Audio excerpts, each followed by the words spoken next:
मेरे बंधुओं, मैं आप लोग को पा करके दुख का अनुभव कर रहा हूँ। पहले बात हो इस आधार पर कि बहुत दूर दूर से आए हैं, यह बहुत ध्यान लगा करके एक दूसरे के बात समझ रहे हैं, कहीं ना कहीं अंतिम निष्कर्ष निकलेगा है, ऐसा विश्वास करते हुए हम उत्सवित हैं।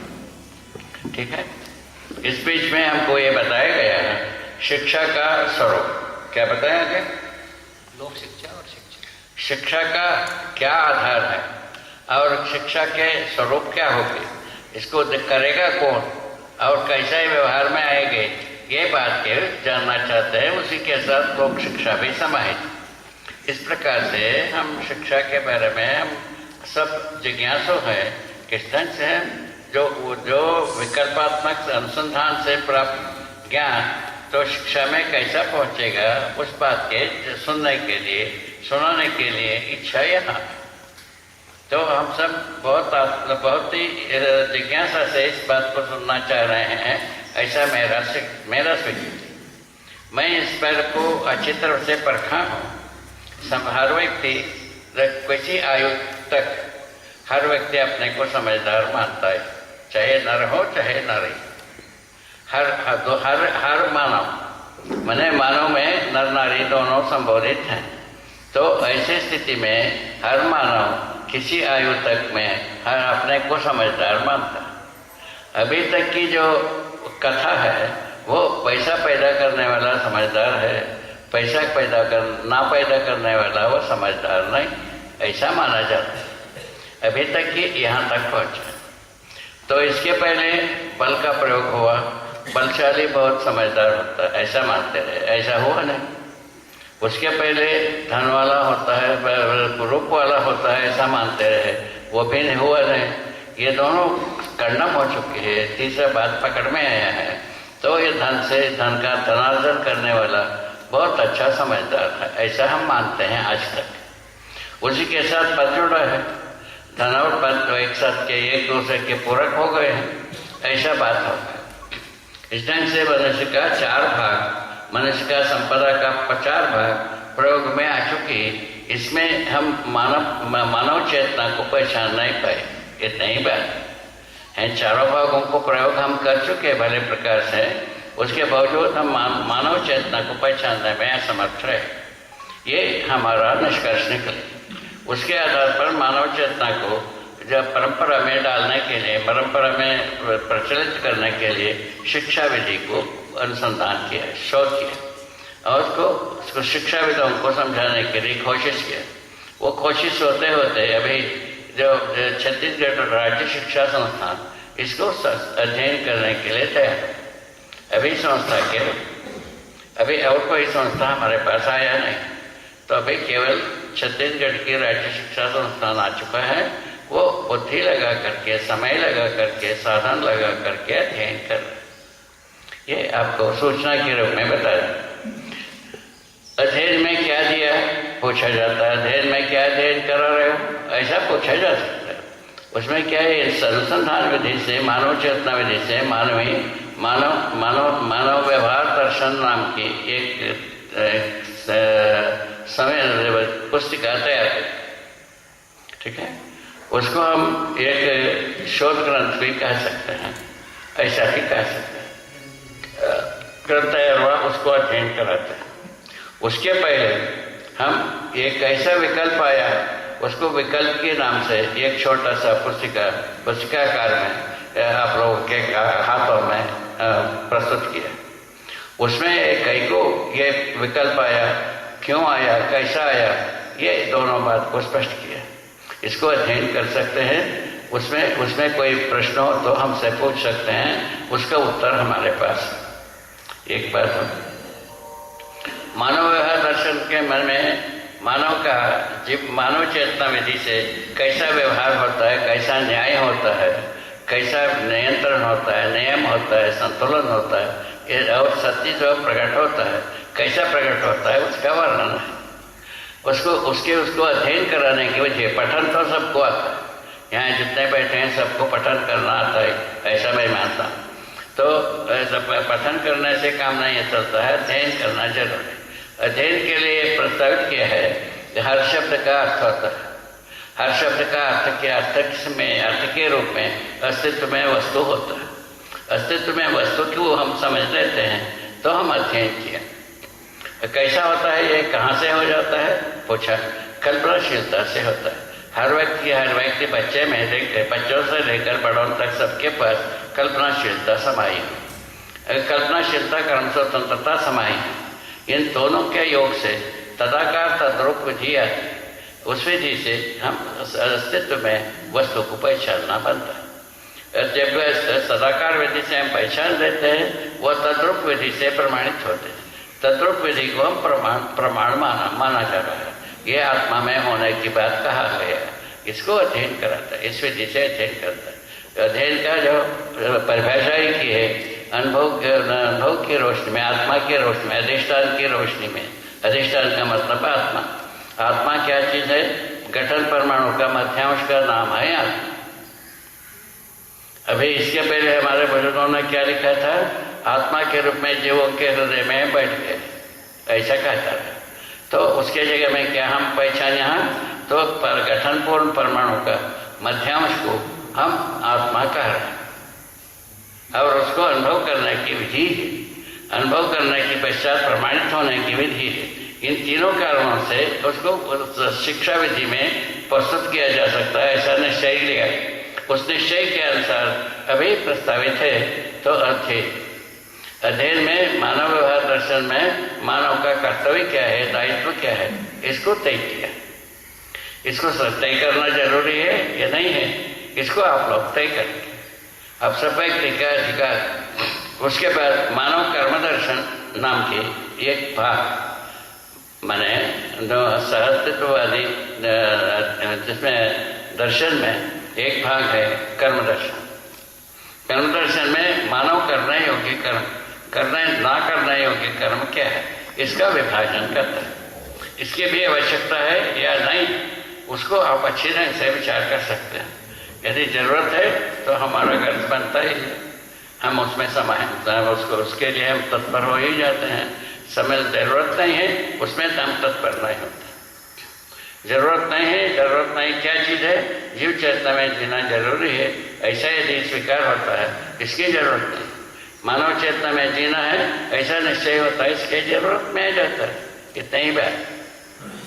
उसके बाद इसके अभ्यास दर्शन, व्यवहार और अभ्यास कर्म का अभ्यास कैसा करेगा और उसका निर्धारण किया कि कैसा अभ्यास किया जाए, उसके बारे में बात किया है। उससे अभ्यास दर्शन के बाद अनुभव दर्शन दिया। अनुभव दर्शन का नाम दिया। अनुभव करने का अधिकार मानव व्यवहार दर्शन के आधार पर ही सुच्छुत है, स्पष्ट होता है। और मानव अनुभव दर्शन में हम प्रमाणित होने का अधिकार को ज़्यादा से ज़्यादा स्पष्ट किया। ये इन चारों बात की आवश्यकता है या नहीं, इसको अच्छे तरह से सभी परिशीलन कर सकते हैं, सभी शोध कर सकते हैं और समझ सकते हैं, प्रमाणित कर सकते हैं। ऐसा मेरा स्वीकृति। तो उसके आधार पर ही हमारे साथ जो काम करने वाले सब लोगों का ऐसे ही मन है, ऐसा लगता है, ठीक है ना। उसके बाद आता है विचार। तो ऐसे जो सहअस्तित्ववादी विचार को कैसा हम शुरुआत करें, इसके बारे में बात किया। उसमें चारों अवस्था के साथ हम कैसा जी पाएंगे, इसका निर्धारण किया। इसमें तीन है: समाधानात्मक भौतिकवाद। भौतिक वस्तु समाधान के अर्थ में काम कर रहे हैं, इसका बोध कराते हैं। और उसके बाद व्यवहारात्मक जन्मार्थ, जो व्यवहार में मानव जो है ना जागृति को प्रमाणित करता है, इस बात को स्पष्ट किया है। मानव व्यवहार किसके साथ होता है? मानव के साथ होता है, मानवेतर प्रकृति के साथ होता है। मानवेतर प्रकृति के साथ कैसा होता है? नियम नियंत्रण संतुलन रूप में होता है। और मानव के साथ न्याय धर्म सत्य के रूप में होता है, इसको स्पष्ट किया, ठीक है। व्यवहारात्मक जन्म, अनुभवात्मक अध्यात्मवाद। तो अनुभव में जो आने वाला है अध्यात्मवाद है। अध्यात्मवाद का स्वरूप में अध्यात्म में समाहित संपूर्ण प्रकृति के साथ हमको अनुभव होता है। तो उस स्थिति में हम उस अस्तित्व में सहअस्तित्व को प्रमाणित करने वाले हो जाते हैं। तो पदार्थ ना हो, केवल सत्ता हो, माने व्यापक वस्तु हो, उसका कोई अनुभव नहीं है। केवल केवल जो है ना पदार्थ हो, केवल सत्ता ना हो, तभी भी मानव में अनुभव का कोई रास्ता नहीं। अभी जो है ना भौतिकवाद के अनुसार हम अनुभव को गणना कर नहीं करते। मानव का अध्ययन में गए नहीं, अनुभव भौतिकवाद भी नहीं गया, आदर्शवाद भी नहीं गया। इस बात को अपने को समझना पड़ेगा। तो उस क्या है इसमें, तो अनुभव के लिए दोनों प्रकृति और व्यापक वस्तु साथ साथ में होना आवश्यक है। प्रकृति ही जो एक अवस्था की प्रकृति ही व्यापक वस्तु को अनुभव करता है, फलस्वरूप परम सत्य के रूप में प्रमाणित होता है। ये इसको हमने अनुभव किया है, उसे अनुभव के आधार पर ही हमने पूरे बात को प्रस्तुत किया है। उसके बाद इसमें शास्त्र को लिखा, शास्त्र में ये लिखा तो मानव जो है ना, तो मानव संचेतनावादी मानव, संचेतना का मतलब है सत्य को प्रकट करने वाली ज्ञान, चेतना का मतलब है ज्ञान। चेतना जो है ना, संचेतना का मतलब है सत्य को प्रकट करने वाली ज्ञान। ऐसे ज्ञान के अनुसार मानव संचेतनावादी मानव ज्ञान में 122 आचरण को बताया। इन आचरणों के आधार पर मानव जो है ना व्यवस्था में जी पाता है, व्यवस्था में जी पाता है। इस बात को स्पष्ट किया। उसके बाद दूसरा व्यवहारवादी समाजशास्त्र। व्यवहार में हम प्रमाणित होना, क्या चीज, मानव संचेतना प्रमाणित होना, ऐसे व्यवहारवादी समाजशास्त्र। और उसके बाद जो है ना हम लिखे हैं आवर्तनशील अर्थशास्त्र। जो कुछ भी हम श्रम करते हैं, उत्पादन करते हैं, उसका स्रोत को बनाए रखते हुए निरंतर पीढ़ी से पीढ़ी के लिए अनुकूल बनने वाले प्रक्रिया को हम आवर्तनशील अर्थशास्त्र नाम लिखते हैं।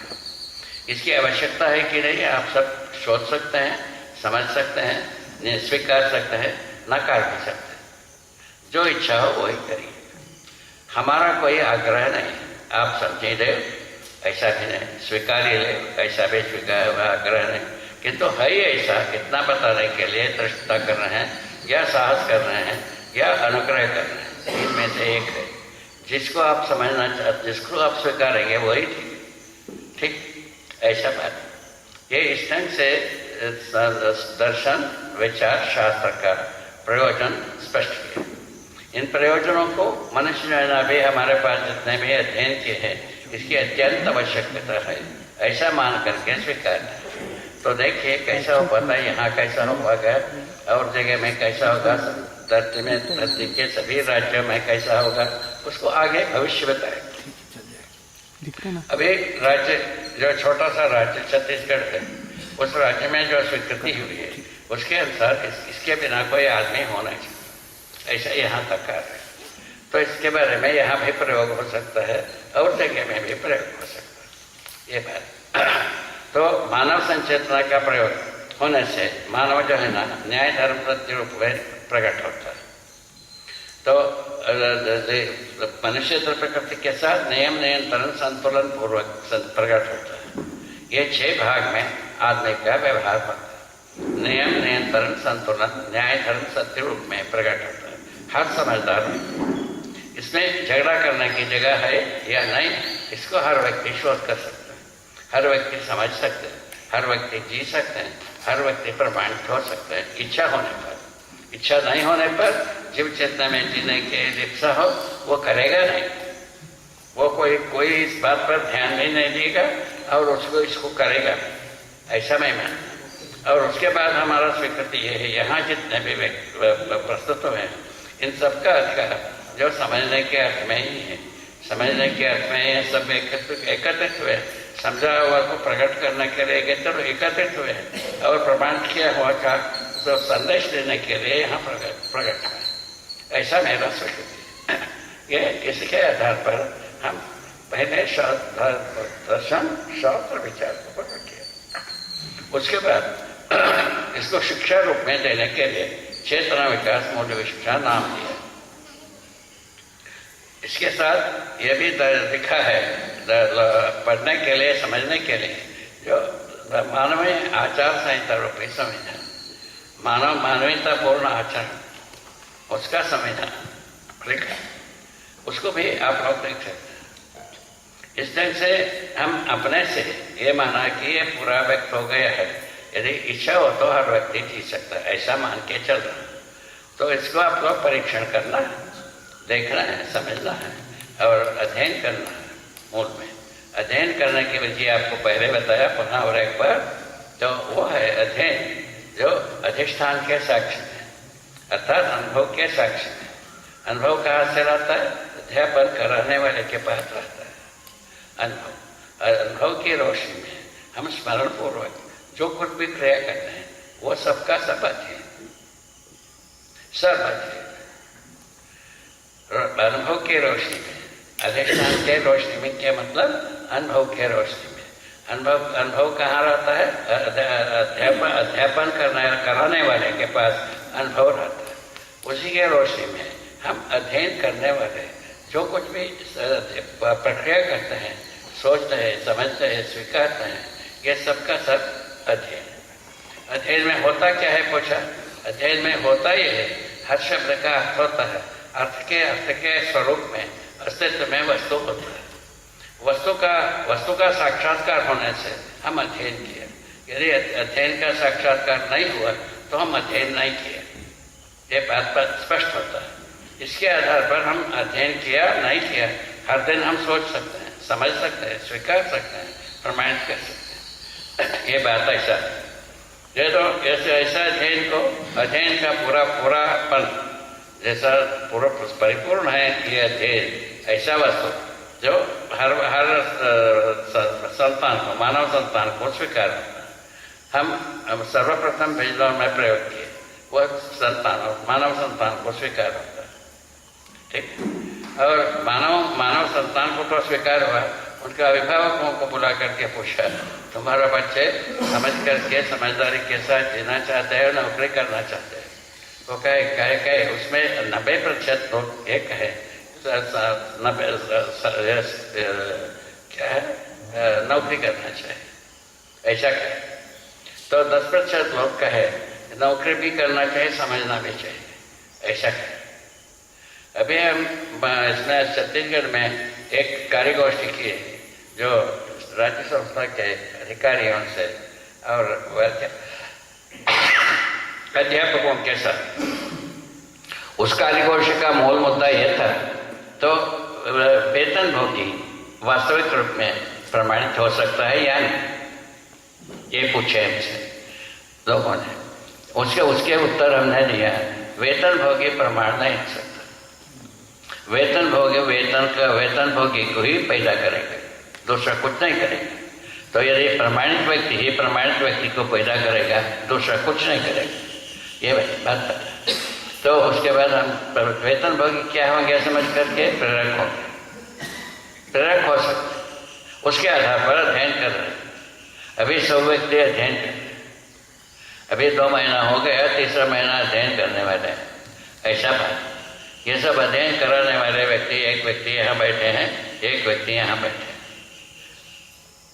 2 व्यक्ति यहीं बैठे, ऐसा बात चल रहा है। इसका ढंग से ये 2 शिक्षकों को और व्यवस्थापकों को और शोधकर्ताओं को हम सम्मिलित रूप में एक ग्रुप बना करके अध्ययन करा रहे हैं, ठीक है। वो एक ग्रुप बनाने का अधिकार अब वहाँ के सेक्रेटरी के पास थे, वो कर दिए, ये सब बात। तो ये तो है शिक्षा का स्वरूप, ऐसा बात। उसमें जो मूल से बने थीसिस को, मूल प्रबंध को, तो स्नातक कक्षा में पढ़ाने की बात सोचा, और उसके पहले 10 कक्षा तक पूरा का पूरा पाठ्यपुस्तिकाओं को लिखा जाता है। 5 कक्षा की पाठ्यपुस्तिका लिख करके 1 से लेकर 5 लिख करके राज्य शिक्षा को सौंपा। वो छपाने की चक्कर इसमें प्रक्रिया में लगे हैं, वो आगे वर्षों प्रभावशील हो जाएगा, ऐसा कहना है। तो इस तरह से शिक्षा की विधा में ये पूरा समावेश होने की एक व्यवस्था चल रही है, अध्ययन चल रहा है, कार्य चल रहा है, सब कुछ चल रहा है, ये प्रयत्न भी चल रहा है, हम सहमत उसी में हैं। तो उसके बाद लोक शिक्षा की बात है, जो बच्चे जो अध्ययन करते हैं, बड़े बुजुर्गों को क्या करोगे? कुछ लोक शिक्षा उसका नाम दिया। लोक शिक्षा में क्या करेंगे, इसी पूरा बात को हम लोक शिक्षा के विधि से हम बड़े बुजुर्गों को विदित कराएंगे। विदित कराने के कार्यक्रम अभी शुरू नहीं किए हैं, विदित शुरू करना शेष वो आवश्यकता है। इस तरह से लोक शिक्षा और शिक्षा का तो प्रस्ताव पूरा हुआ है, ऐसा राज्य शिक्षा संस्थान का स्वीकारना है। हमारे साथ जितने भी कार्य कर रहे हैं, सब जुड़े हैं, उनका भी स्वीकारना है सही। ये इतना बात करके अभी जितने बात आप लोगों को बताया, उसमें किसी को शंका हो उसको हमसे पूछ सकते हैं, और उसका सभी बात का हमारे पास उत्तर। जो कोई भी पूछेगा, हम जितने बात बताया मध्य दर्शन सहस्तित्ववाद के बारे में शिक्षा के स्वरूप में प्रस्तुत करने की विधि में बताया है, उसमें जो कुछ भी शंका हो आप पूछ सकते हैं, कोई भी पूछ सकता है। पूछना है कोई? पूछते शर्म। लोक शिक्षा के बारे में मेरा आपसे एक छोटा सा अनुरोध है कि जो आजकल की जो शिक्षा पद्धति है उसमें हमें एक त्रुटि नजर आ रही है कि जो भी लोग हैं, अभी आपने कहा था कि भाई सभी लोग नौकरी ज़्यादा पसंद करते हैं, तो शिक्षा का मतलब और नौकरी से जो आजकल की डिग्री वगैरह है, अगर किसी से पूछे ज्ञान के लिए तो कोई नहीं पढ़ता, जो उनको डिग्री मिलेगी या जो शिक्षा का मात्र में कितना वो उसमें गहराई से जानते हैं, वो तो मुझे अभी भी मैं संतुष्ट नहीं हूँ। बस उनका कार्य ये है कि किसी तरह से डिग्री मिल जाए और हम नौकरी करें, और ये जो कुछ भी और वो जो भी नौकरी कर रहे हैं या वो जो शिक्षा लेंगे उसमें भी सामंजस्य नहीं है। तो मेरा आपसे अनुरोध है, ये कब संभव होगा कि समाज का प्राणी शिक्षा मतलब ज्ञान के आधार पर वो शिक्षा ले, बजाय इसके कि वो नौकरी के आधार पर जीविका को मानने के लिए, तो उसमें शिक्षा का गुण नहीं रहता, जिसमें सिर्फ जीविका को सिर्फ लेना है। जीविका जरूरी है, ऐसा मैं मानता हूँ, लेकिन वो जो शिक्षा का आज का जो माध्यम है उससे मैं बहुत ही दुखी हूँ कि सिर्फ नौकरी मिले, एक सर्टिफिकेट मिले, बस उसी लिए उसको ज्ञान कहा जाता है, उससे मैं और भी ज़्यादा क्षोभ में हूँ। तो इसके प्रति आपका थोड़ा नजरिया जानना क्या कहना? प्रश्न क्या है? हाँ, मेरा प्रश्न ये है कि जो शिक्षा पद्धति, जैसे अभी हम अभी बात कर रहे थे, तो जो आज की शिक्षा व्यवस्था है वो तो यही है कि भाई हम पढ़ेंगे तो नौकरी मिलेगी, लेकिन जो ज्ञान के प्रति लालसा है, इच्छा है, वो उसमें समावेश नहीं होता। खाली एक नौकरी मिलेगी इसीलिए डिग्री या पढ़ाई हो रही। तो ये जो ज्ञान से ओतप्रोत जो शिक्षा है, जो सिर्फ ज्ञान के प्रति या आत्मीयता या जो भी जानने के प्रति, जीवन के प्रति, वो चीज़ तो नहीं है। ये कब संभव हो पाएगा? क्या कहना? अभी जो शिक्षा दिया जाता है वो केवल आजीविका है, आपका कहना है? क्या कहना? केवल आजीविका के लिए दिया जाता है। अभी जो शिक्षा है वो तो ठीक है, तो ये जो ज्ञान के लिए शिक्षा जो है वो कब संभव हो पाएगा? क्या संभव, कब संभव होगा? समझने से संभव हो जाएगा। ये जो ज्ञान शिक्षा है, ज्ञान शिक्षा का प्रयोजन समाधान है।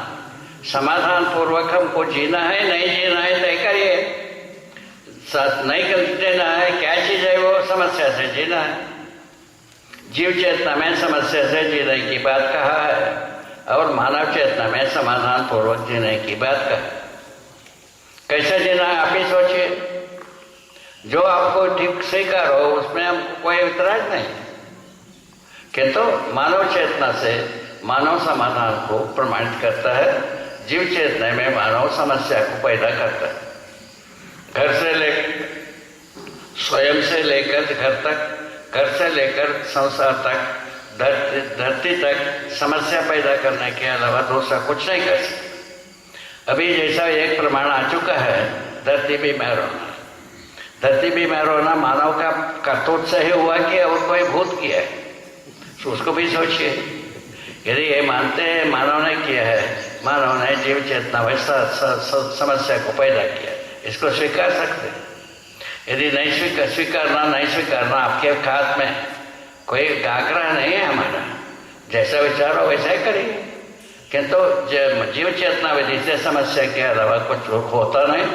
मानव चेतना विधि से समाधान के बिना और कुछ होता नहीं, जो करना है वही करिए।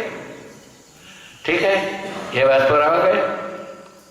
तो समाज समझदार कैसा समझेगा, कैसा समझेगा, को तक समझेगा, ये बात कहता है। सकल को कर्म करने के लिए इतना दिन समझा है, लगा है, इतना सब भूत धरती को बर्बाद किया, वनस्पति संसार को, जंगल को बर्बाद किया, अब जीव संसार को बर्बाद किया, मानव को जितना बर्बाद करना है किया, आबाद करना है करे, ये सब किया। कोई देश बहुत आबाद किया मानते हैं, कोई देश बहुत बर्बाद हुआ मानते हैं, ये सब हम पेपर में पढ़ते हैं। तो आप जैसा करना है वैसा सोचिए। यदि मानव इतना बात सत्य है कि जीव चेतना में जीते, हम समस्या के बिना कुछ नहीं तैयार कर पाएंगे, और मानव चेतना विधि से समाधान के अलावा और दूसरे कुछ कर नहीं पाएंगे। ये दोनों बात सही, इसको हम स्वयं अनुभव किया। ठीक है, और कुछ इसके साथ पूछना है?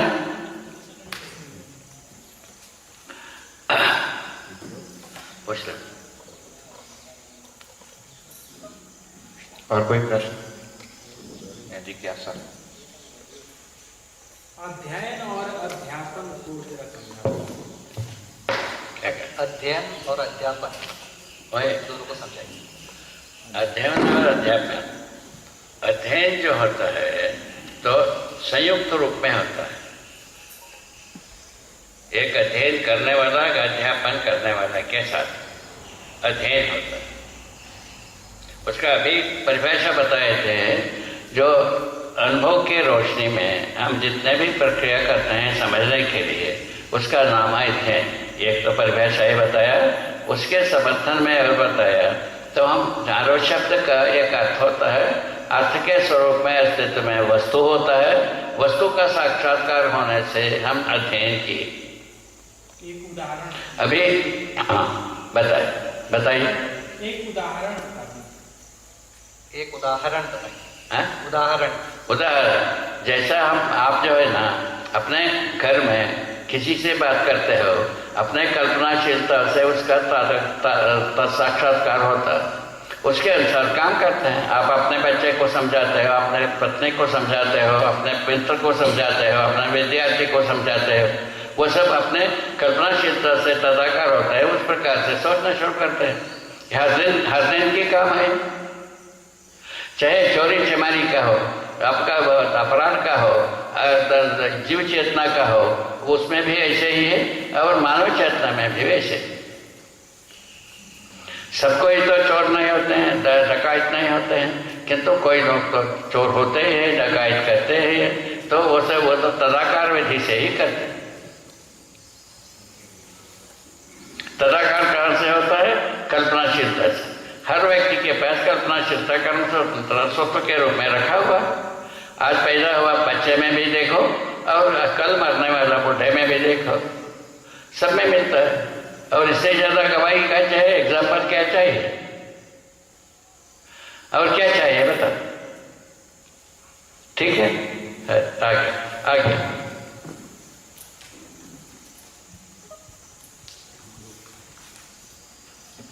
नमस्ते, मैं शत्रुंजय IIIT हैदराबाद में फैकल्टी हूँ। मेरा प्रश्न ये है कि एक अध्यापक में आपको क्या लगता है कि मिनिमम गुण होने चाहिए जिसके बाद वो अध्यापन का अधिकारी बन जाता है, या कैसे व्यक्ति को अध्यापन बिल्कुल नहीं करना चाहिए, इनको बिल्कुल निषेध है?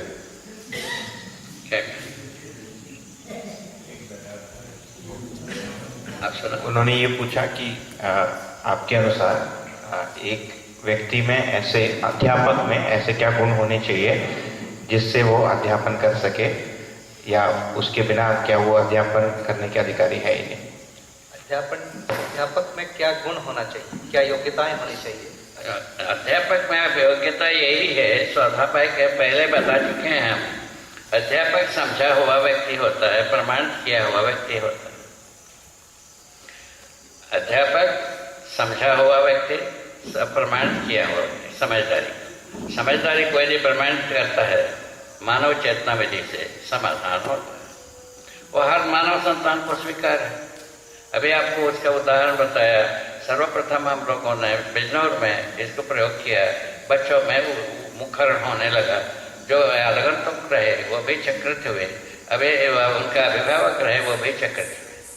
ये बात अभी जो है ना वही चीज़ रायपुर के पास एक मुंडा नाम के गाँव है जगह, उस वहाँ के स्कूल के बच्चे ऐसे मुखरित हो रहे हैं।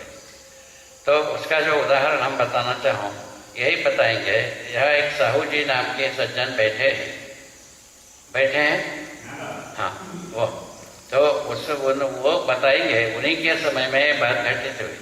वहीं के अध्यापक हैं, तो वहाँ के लोगों को हमारे अंजनी अग्रवाल यहाँ बैठे हैं, उनके पत्नी जाकर के उन बच्चों को संबोधित करती है। वह जाती है स्कूल के समय से 1 घंटा पहले जाती है। बच्चे उनको अगोरते रहते हैं। वो बच्चों के पास एक बार एडीए आया, उनसे बच्चों से पूछा तुम क्या सीखना चाहते हो? मैंने कहा हमको न्याय बताओ।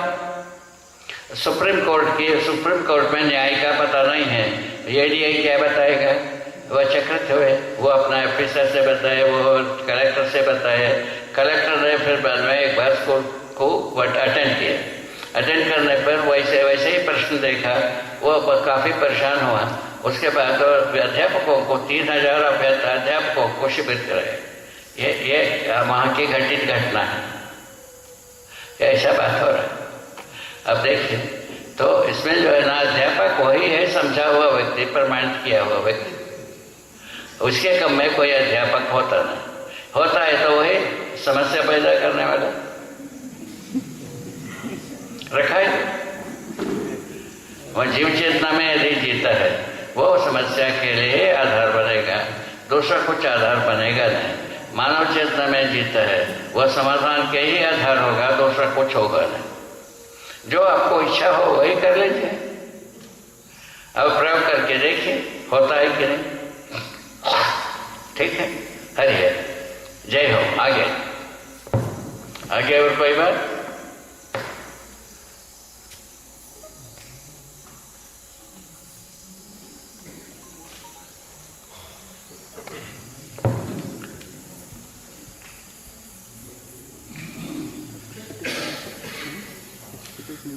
मेरा दूसरा प्रश्न है कि आपने अभी कहा कि वेतनभोगी कभी अध्यापक हो नहीं सकता ठीक से, तो वर्तमान व्यवस्था में जो यूनिवर्सिटी में है वो वेतन दिया जाता है व्यक्ति को जो उसके दैनिक आवश्यकता है उसकी पूर्ति करने के लिए।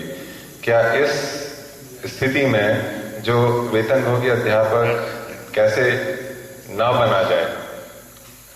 क्या ऐसे इसके लिए आवश्यकता बन जाती है कि उस व्यक्ति की हर आवश्यकता की पूर्ति का जो पूरा अधिकार जो कर्तव्य हो समाज उठाए, उसका भरण पोषण करे?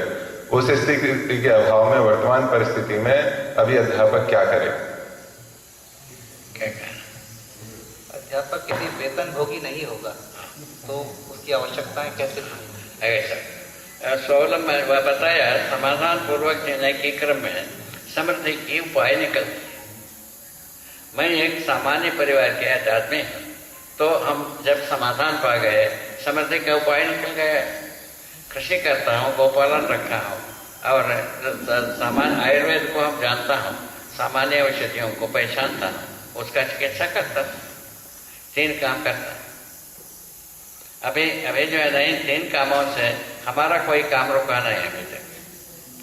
हम हमारे हाथ पैर से ही सब जगह में पहुँचते, हम पराधीन नहीं।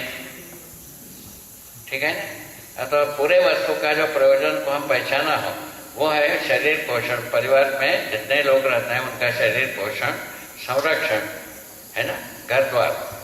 उसके बाद जो है ना समाज गति में भागीदारी करने का अधिकार बना रहता है, ये कहा है समृद्धि में।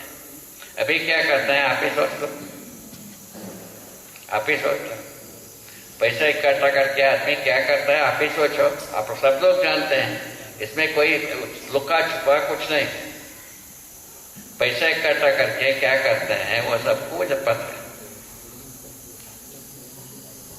अभी जो व्यवस्था है उसके अनुसार मनुष्य जो है ना इसके स्वस्थ रहना है, इस बात को कहता है।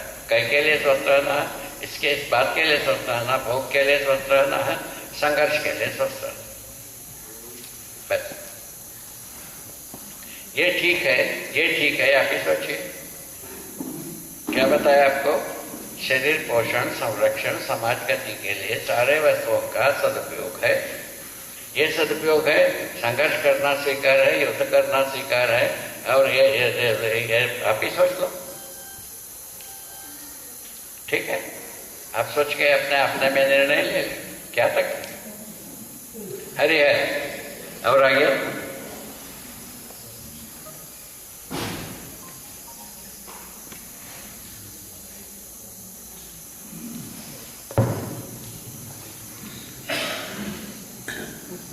अभी तक एक बात समझ नहीं आई। आपने कहा कि शिक्षक को प्रमाणित करते हैं। प्रमाणित कौन करता है? या उसकी स्वयं बुद्धि या उसके योग्यता? तो योग्यता को क्या समाज प्रमाणित करता है या व्यक्ति अपने कार्यों से प्रमाणित करता है? प्रमाणित कौन करता है? समाज, मतलब शिक्षा के शिक्षकों के बारे में, या जो आपने कहा कि कोई किसी को कुछ पढ़ाता है, ज्ञान देता है, तो उसको प्रमाणित कौन करेगा? समाज। क्या कहा? कहते हैं कि शिक्षक को प्रमाणित कौन करेगा? वो खुद प्रमाणित करेगा अपने आप को, या समाज उसको प्रमाणित करेगा? क्या समाज का कोई लेन देन नहीं भाई। समाज का लेन देन हर व्यक्ति के साथ में जुड़ा है। हर व्यक्ति का मूल रूप समाज का सूत्र मानव ही धारक वाहक है। समझदारी के बाद हर व्यक्ति संस्कृति सभ्यता को परिवार के रूप में वहन करता है और सभा के रूप में विधि व्यवस्था को वहन करता है। ये आता है, ये ज्ञान का रहता है। उसी के आधार पर वह परिवार मूलक स्वराज्य व्यवस्था आपको प्रकट होने की तत्पर है। प्रकृति ऐसा बना है। ठीक समझ में आ गया? परिवार विधि से, समझदार परिवार विधि से मानव संस्कृति सभ्यता वहन होता है, ठीक है? और सभा विधि से, परिवार सभा विधि से विधि व्यवस्था वहन होता है। परिवार में ही पूरा प्रमाण का आधार। परिवार में प्रमाणित होने के बाद ही हम संसार में प्रमाणित होते हैं। ये हर समझदार व्यक्ति का माता की बात है, अधिकार की बात है, प्रवृत्ति की बात है। तीनों बात है। प्रवृत्ति भी होता है, अधिकार भी होता है, वैसे ही माता ही बनता है। ऐसे और आगे कुछ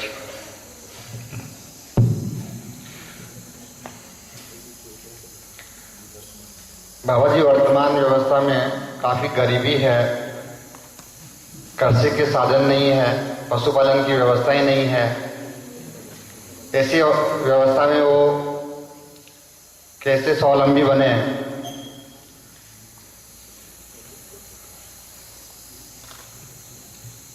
अभी उनका कहना है कि बाबा स्वावलंबी बनने के लिए बहुत सारी समस्याएं हैं। लोगों के पास कृषि की जगह नहीं है, किसी के पास पशु नहीं है, तो कैसे स्वावलंबी? वो ठीक है, वो जो है ना उसके इसको स्वीकारा जा सकता है। ये कब तक रहेगा? समझदार नहीं बनेगा तब तक रहेगा। समझदार होने के बाद अपने आप से जगह बनता है। मैं आपको हमारा उदाहरण बताया। हम कोई बहुत बड़ी भारी धनाढ़ व्यक्ति नहीं है। अब मेरे भक्ति विरक्ति के आधार पर हम साधना की है। भक्ति विरक्ति में कोई संग्रह होता नहीं है। ऐसा करते हुए हम जब स्वावलंबी होने की बात आई, हमारे पास बहुत सारा उपाय निकल के आया। हम जितना 3 उपाय बताए हों और उसके अलावा 30 उपाय हमारे पास है। 3 उपाय को हम कार्य में लाया हूँ, 30 उपाय हमारे पास रिजर्व है। इसके बाद क्या चाहते हैं?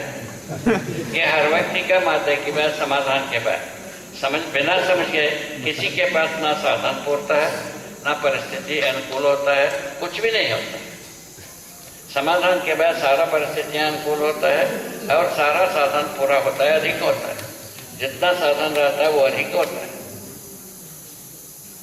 हमारे पास श्रमशीलता का साधन रूप में रखा ही है। हमारा श्रमशीलता प्रधान वस्तु।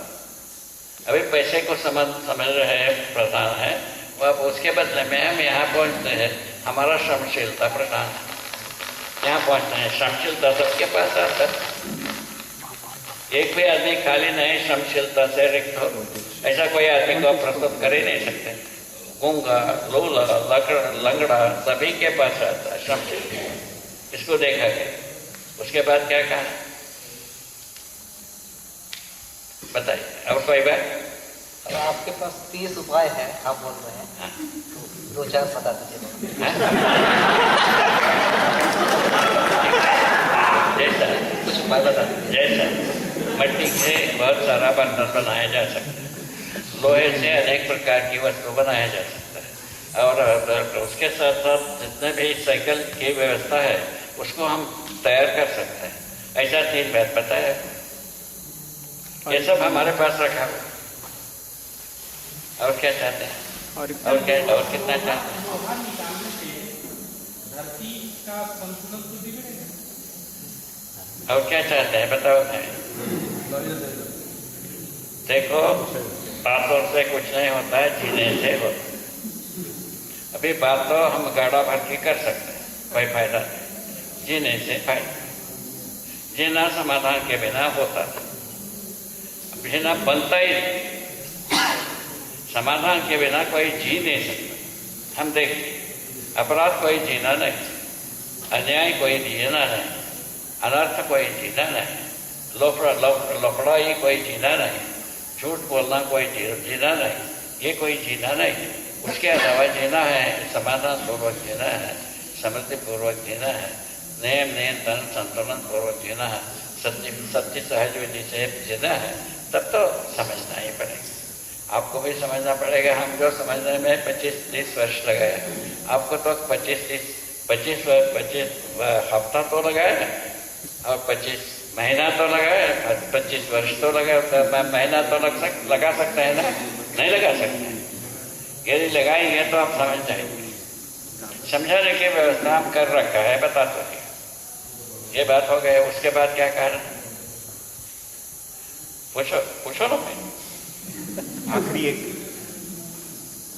एक आखिरी कोई जिज्ञासा प्रश्न हो तो लेंगे, उसके बाद विराम देंगे। और बाबा आखिरी लास्ट इन्होंने ले लिया। लोहा निकाल देंगे धरती से। हाँ, वो अलग से शाम को 7 से 9 बजे बाबा के साथ सभा होती है, उसमें क्या निकला? कुछ निकला? प्रणाम बाबा, मैं आशीष ट्रिपल IT से।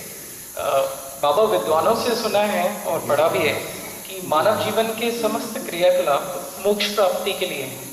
तो ये मोक्ष का स्वरूप क्या है और मानव जीवन का उद्देश्य क्या होना चाहिए? मोक्ष क्या चीज है, मानव जीवन का उद्देश्य क्या चीज है? मोक्ष, ब्रह्म मुक्ति मोक्ष। ब्रह्म मुक्ति क्या चीज है पूछा, ब्रह्म क्या चीज है पूछा। उसका उत्तर ये है, ब्रह्म जो है ना, शरीर को जीवन मानना, यही ब्रह्म। शरीर को जीवन मानने से क्या होता है? संवेदनाओं को जीवन मानता है, जीवन ही ऐसा बुद्धू बनता है, फलस्वरूप दुख भोगता है। किसमें क्या तकलीफ है? और कुछ कहना? शरीर को जीवन मानना ही भ्रम है, भ्रम ही, भ्रम से मुक्त होना है मोक्ष।